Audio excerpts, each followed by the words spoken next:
చోళ సామ్రాజ్యంలో పురాతనమైన ఒక నగరం ఉరయ్యూరు. దాన్ని రాజధానిగా చేసుకుని పొగళ్ చోళర్ అనే ఆయన రాజ్యపాలన చేస్తున్నారు రాజుగారు. ఈయన అనపాయి చోళుని వంశానికి చెందినవారు. ఈ పొగళ్ చోళరు పరమేశ్వరుడు కొలువై ఉన్న ఆలయాలన్నింటిలోనూ నిత్యం పూజలు జరిగేలాగా ఏర్పాటు చేస్తూ ఉండేవారు. నిత్యం పరమేశ్వరుడు ఆలయాల్లో పూజ చక్కగా జరిగేటట్టుగా చేసేవారు. ఆ కైంకర్య సేవలో నిమగ్నులైన శివభక్తుల్ని రాజప్రసాదానికి ఆహ్వానించి వాళ్ళకి ఏమేం కావాలో అవన్నీ ఇచ్చి వాళ్ళ అవసరాలన్నీ తీర్చి అలాగా విభూతి మార్గాన్ని సంరక్షిస్తూ ఉండేవారు. ఈయన శివభక్తిని పెంపొందిస్తూ ఉండేవారన్నమాట.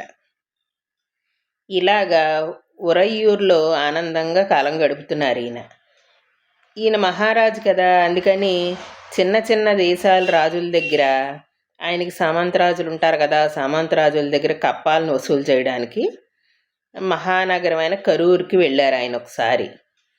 అక్కడ కరూరులో ఉన్న ఒక శివాలయానికి వెళ్ళారు. అక్కడ ప్రదక్షిణ చేసి అక్కడ కొలువయ్యి ఉన్న పశుపతీశ్వరుడికి నమస్కరించుకొని ఆ తర్వాత తన రాజభవంతిలోకి ప్రవేశించారు. ఇలా రాజ్యపాలన చేస్తూ ఉంటున్న సమయంలోనూ శివగామి ఆండార్ అనే శివభక్తుడు పరమేశ్వరుడికి పువ్వులు తీసుకుని వెళ్తున్నాడు. అతను రోడ్డు మీద వెళ్తూ ఉంటే పట్టపుటేనుగు, ఈ రాజుగారి యొక్క పట్టపుటేనుగు అతని చేతిలో ఉన్న ఆ పువ్వులను లాక్కొని కింద పడేసింది. అలా శివాపరాధన చేసిన ఆ పట్టపుటేనుగుని దానికి అడ్డు వచ్చిన మావట వాళ్ళని చంపి అక్కడే ఉన్నారు పొగర్ చోళర్ మహారాజు. వేగంగా వచ్చి ఎరిపత్తర్ అనే ఆయన ఈ మావట వాళ్ళని చంపేశారు, ఆ పట్టపుటేనుగుని చంపేశారు. ఎందుకు? శివుడికి పెట్టడానికి తీసుకెళ్లే పూల బొట్టని అది లాక్కుని కింద పడేసిందని. ఈ ఎరిపత్తర్ నాయనార్ గురించి మనం ఇదివరకు చెప్పుకున్నాం. ఆయన ఈ పూల బొట్టకి దేవుడికి పూలు తీసుకెళ్తుంటే ఆ పూల బొట్టను లాక్కి కింద పడేసింది ఏనుగని చెప్పి ఈయన వచ్చి మావట వాళ్ళని ఏనుగుని చంపేస్తారు. ఇప్పుడు ఆ దేశపు రాజుగారు అన్నమాట ఈయన పొగళ్ చోళర్ మహారాజు. ఈయన వేగంగా ఎరిపత్తర్ దగ్గరికి వచ్చి, అది నా పట్టపుటేనుగది, దానికి వేసిన శిక్ష సరిపోదు, నన్ను కూడా చంపండి అంటూ ఆయన తన కరవాలాన్ని తీసి తన భక్తిని చూపించి సర్వోన్నతుడిగా విరాజిల్లారు. ఇది కూడా మనం అప్పుడు చెప్పుకున్నాం. మహారాజు గారు వచ్చారు, నా పట్టపుటేనుగు చేసిన తప్పుకు నన్ను కూడా శిక్షించండి, నన్ను కూడా చంపేయండి అని చెప్పి అడిగారు అని. ఈయనే అన్నమాట మహారాజు గారు. అలాగా శివభక్తి తత్పరులుగా ఆయన అంత సేవ చేస్తూ ఉండేవారు. చుట్టుపక్కల ఉన్న చిన్న చిన్న రాజ్యాల వారు, సామంతరాజులు అనేక విలువైన వస్తువులను తెచ్చి ఈ పొగళ్ చోళ మహారాజుకి సమర్పించారు. మన రాజ్యంలో రాజదండానికి వ్యతిరేకంగా ఉన్నవాళ్ళు ఎక్కడెక్కడ ఉన్నారో తెలుసుకు చెప్పండి అన్నారు ఈ పొగళ్ చోళరు.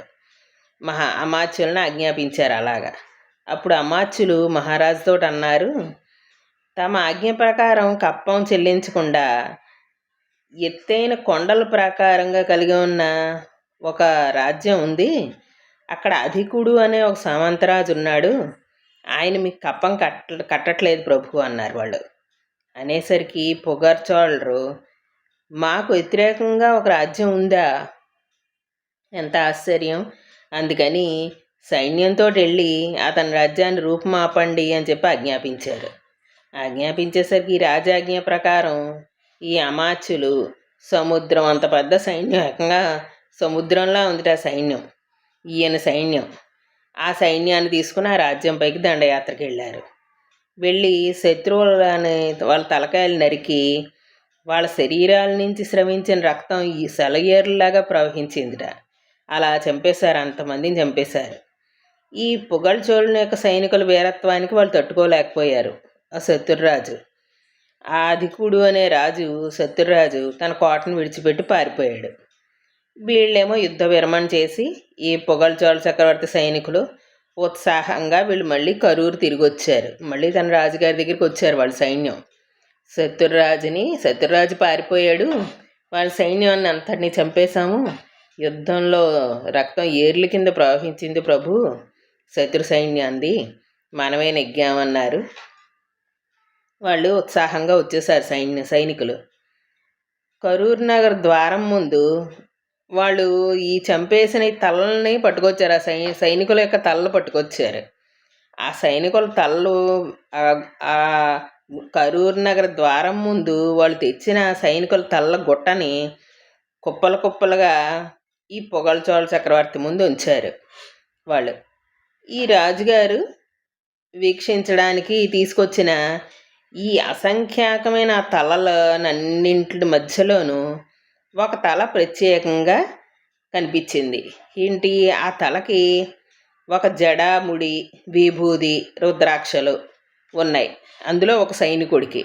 వీళ్ళు తల్ల తెచ్చారు కదా, శత్రు సైనికుల యొక్క తల్ల తెచ్చి ఈ రాజుగారికి ఆయన రాజద్వారం నగర ద్వారం ముందు పడేశారు. ఇవన్నీ రాజుగారికి చూపించడానికి.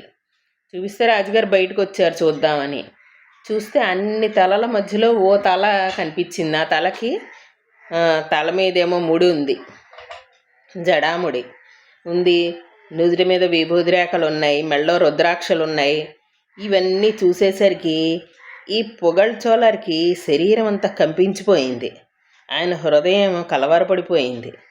చేతులెత్తి నమస్కరించి భయంతో ఆయన హడిలిపోయారన్నమాట. ఎదురుగా ఉన్న ఓ సైనికుడు ఈ రాజుగారు ఈ సైనికుడి కేసు చూస్తున్నారని చెప్పి ఆ తలకాయని తీసుకొచ్చి ఈ రాజుగారి చేతికి ఇచ్చాడు.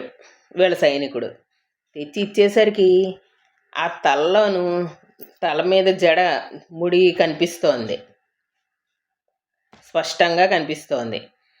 అది చూసేసరికి పొగల్చోళ చక్రవర్తి కన్నెల నుంచి బాష్పవర్షం కురిసేసింది. అంతే. ఇంక అయ్యో, శివభక్తుని చంపేశారా నా సైనికులు, నేను వెళ్ళి ఆ రాజుని యుద్ధంలో నెగ్గి రమ్మన్నాను, నేను ఆ రాజుని యుద్ధంలో ఓడించి రమ్మన్నాను. రమ్మనేసరికి వీళ్ళు వెళ్ళి ఆ సైన్యంలో ఉన్న ఒక శివభక్తుని, పరమ శివభక్తుని చంపేశారు వీళ్ళు. ఆ మెళ్ళలో రుద్రాక్షలు ఉన్నాయి, నుదుటి మీద విభూది ఉంది.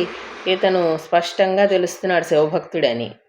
అటువంటి శివభక్తుని తల నరికేసి తెచ్చేశారు వీళ్ళు. అయ్యయ్యో, ఎంత తప్పు జరిగిపోయింది నా వల్ల అని చెప్పి ఈయన కళ్ళమ్మాట బాష్పవర్షం కురిసేస్తోందిట. ఈ లోకంలో నేను విభూతి మార్గాన్ని పరిరక్షిస్తూ రాజ్యపాలన చేస్తున్నాను నేను. అలాంటిది ఈ యుద్ధరంగంలో యుద్ధం చేసేటప్పుడు ఆ శత్రు సైనికుడు ఏం చేశాడు?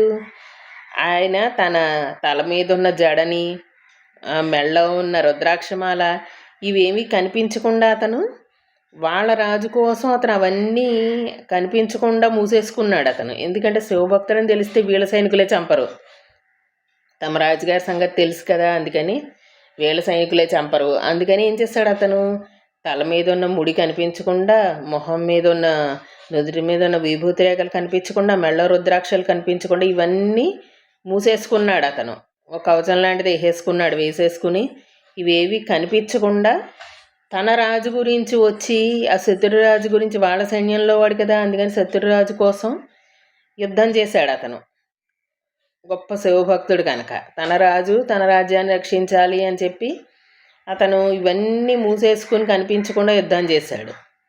వాళ్ళ రాజు కోసం తన కర్తవ్య బాధ్యతను నిర్వహించాడు. ఇతడు పరమేశ్వరుడికి పరమ శివభక్తుడు ఇతను. ఇలాంటి శివభక్తుడిని సంహరించేశాను నేను. నా సైన్యాన్ని నేను పంపించి ఇలాంటి శివభక్తుడిని సంహరించేశాను. ఎంత తప్పు పని జరిగిపోయిందని చెప్పేసి ఈ రాజుగారు, నేను ఇంకా ఈ లోకంలో జీవించి ఉండడం ఏంటి, నేను శివద్రోహం చేశాను కదా నేను అని చెప్పి చాలా బాధపడ్డారు ఈ రాజుగారు. దీనికి పాప పరిహారంగా నేను ఇంక ఈ రాజ పదవిని విడిచిపెట్టేసి నా కొడుకుని పట్టాభిషిక్తుని చేసేస్తానని చెప్పి ఆయన రాజ పదవిని విడిచిపెట్టేశారు. వెంటనే విడిచిపెట్టేస్తాను, కొడుకు పట్టాభిషిక్తుని చేయమని చెప్పేసి తన మంత్రులుగా ఆజ్ఞాపించేశారు. తన పొరపాటు కారణంగా జరిగిన ఈ తప్పుని తనే అనుకుని పరమేశ్వరుని మీద అచంచలమైన భక్తితోటి ఆయన ఒక అగ్నిగుండాన్ని ఏర్పరచుకున్నారు. ఒక అగ్నిగుండాన్ని తయారు చేయమన్నారు. తయారు చేయించుకొని పవిత్రమైన విభూతిని ఒళ్ళంతా రాసేసుకున్నారు. తను చూశారు కదా, విభూతి రుద్రాక్షలు ఉన్న ఆ భక్తుడి తలని మణులు పొదిగిన ఒక బంగారు తట్టలో పెట్టుకున్నారు. ఓ తట్టలో ఆయన తలని పెట్టుకున్నారు, ఆ భక్తుడి తలని. ఆ శత్రు సైన్యంలో ఉన్న సైనికుడు, పరమభక్తుడైన శివభక్తుడైన అతని తలని ఒక మణులు పొదిగిన ఒక బంగారు తట్టలో పెట్టుకుని దాన్ని తన తల మీద ఉంచుకుని ఈ అగ్ని ప్రజ్వరిల్లుతోంది. ఆ అగ్నికేమో ప్రదక్షిణం చేశారు ఈ తలకాయని తల మీద పెట్టుకొని. ఆ శత్రు సైనికుడి యొక్క తలని ఒక బంగారు తట్టలో పెట్టుకుని తల మీద పెట్టుకుని ఈ అగ్నికి ప్రదక్షిణ చేశారు. చేసి పంచాక్షరి మంత్రాన్ని జపించుకుంటూ ఈ మంటలు ఎగిసి పడుతున్నాయి. దాంట్లోకి ఈయన ఆనందంగా దాంట్లోకి ప్రవేశించేశారు ఈ మహారాజు. ఇలాగ ఈ మంటల్లో ప్రవేశిస్తూ ఉంటే అప్పుడు వెంటనే పరమేశ్వరుడు ప్రత్యక్షమయ్యి ఈ పొగడ్చోళ భక్తి తత్పరతకి చాలా సంతృష్టి చెందేశాడు పరమేశ్వరుడు. నువ్వు నా లోకంలో నా శివపదంలో ఉంది కానీ అని చెప్పి ఈయన్ని తీసుకుని తన శివలోకానికి వెళ్ళిపోయారు ఆయన పరమేశ్వరుడు. ఇలాగ పరమేశ్వరుడు యొక్క అనుగ్రహాన్ని పొందారు ఈ మహారాజు. ఇది 39వ నాయనార్ కథ. మనం రేపు 40వ నాయనార్ కథ చెప్పుకుందాము. ఆయన పేరు నరసింగ మునయ్య రయ్యర్. ఆయన పేరు. ఆయన కథ చెప్పుకుందాం రేపు. ఉంటాను. ఓం నమః శివాయ.